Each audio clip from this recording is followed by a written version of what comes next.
રત્નો જોગરાણો એ ભરવાડે એમ કહેતો તો બેન કોક દિવસ કાંઈક ભાઈનું કાપડું લઈ લે. બેન ના પાડતી, ના ના મારે કાંઈ ન જોઈએ, મારો ભાઈ તારો ઠાકર તને નરવો રાખે, પણ બેન કાંઈક માગી લે કે હું ક્ષત્રિયાણી છું, મારે મારા ભાઈને સિવાય કાંઈ ન જોઈએ, મારો ભાઈ છો. પણ વખત આવશે ત્યારે કહીશ. અને આજ વખત આવ્યો ને સમાચાર મોકલ્યા બેન નું કાપડું દેવા આવ્યા. રથના જોગરાણા તારી ગાત્રાડ ને ભેગી લેતો આવજો, હવે ખરી જરૂર પડી છે.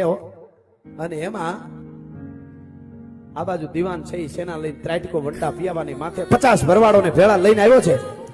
અને એમાં મરદના ફાડિયા જેવા ભરવાડોને લઈને આવ્યો છે. પણ ગામના પાદરમાં શિવના મંદિરે આવીને કાઠિયાણીને ખબર દીધા, બેન આ તારો ભાઈ કાપડું દેવા આવ્યો છે, એકવાર મારી બેન આઈ સુધી આવી. અને પાદરમાં શિવના મંદિરે બેન આવી ખમા મારો બોવારણા લીધા અને આમ તરવારની પીછીને પકડી મંગળું કરપડો તો ત્યાં ડેલીએ લડતો હતો.